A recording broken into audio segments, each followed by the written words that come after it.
What's going on, everyone? Mike go back, showing off a few cards. 71 Nolan Ryan. There you go, with a Nelson Cruz Gold Refractor from Sapphire, numbered to 50. Serial numbered to 99. Julio Rodriguez Rainbow Foil from Topps X Julio set. Juan Soto as a Padre, Topps Cosmic Chrome. Topps 206 Hank Greenberg. 1964 Johnny Padres.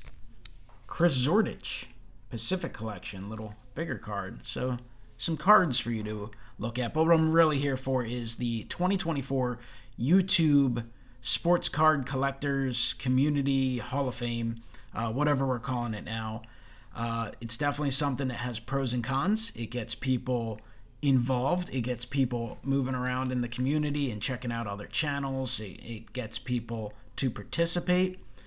Certainly it has some flaws as well.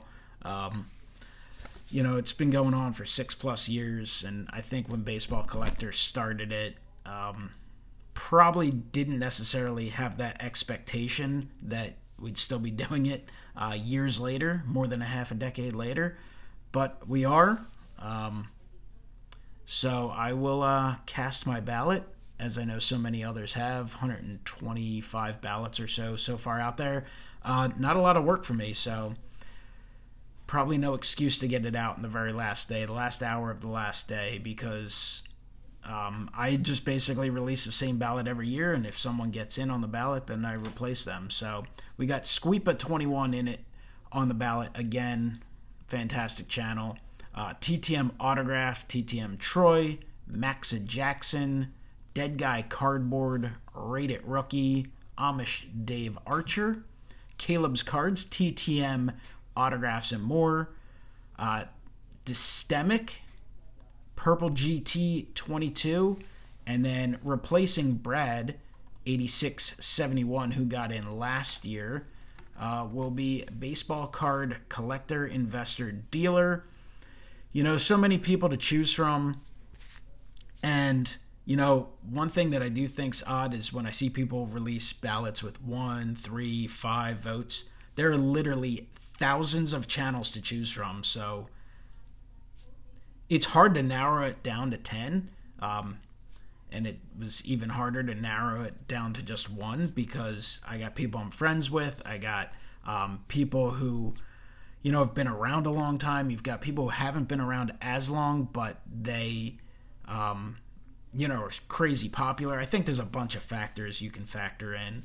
I decided to go with Baseball Card Collector Investor Dealer. I know he's gotten some support, probably not enough. He's a channel that's been around for quite a few years at this point, 3-4 years. So not like that crazy 10-year longevity like most of the names that I've mentioned already, but he has amassed 65,000 subscribers, which, is fairly impressive. And he puts out a lot of videos, but he doesn't, I don't know, he just has that, he doesn't seem like he's trying too hard to put out a ton of videos. He has interesting stuff. He is a collector, and he does sell stuff. He has a business now with stuff. But he also attends the shows, like the Chantilly and Philly shows, so some of the bigger shows, and then the National, and, showed up to the YouTube get-together at the National, interacts with viewers and other people who make videos, and not just interacting to try and, gain something, just interacting to say hello and stuff. So, just thought he was worthy of a vote, so he's the one who I've added this year. If you want to hear more about these other channels, you can check out my video from last year where I discuss them a little more. I also have 2 others, which I don't know that we're still doing, but I'm going to continue doing it every year. The Joe Ryan 30 Good Guy Award, Autographs for a Cure.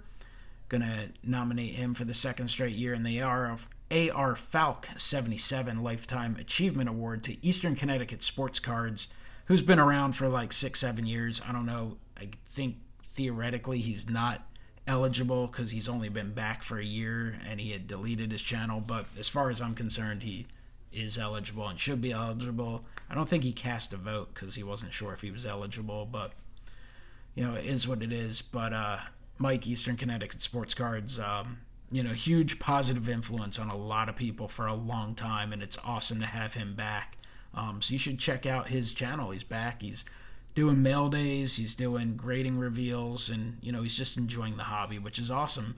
So those are my picks, and appreciate you guys watching.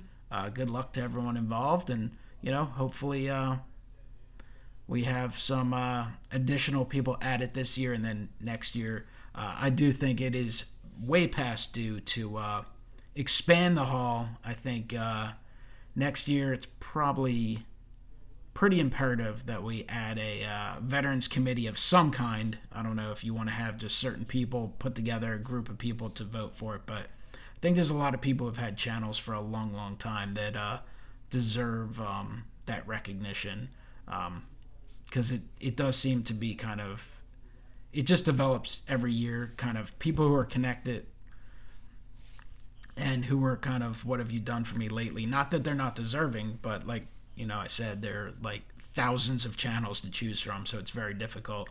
But shout out to, of course, everyone. There's a million people I'd love to see get in and such. So I guess we'll see what happens in the future.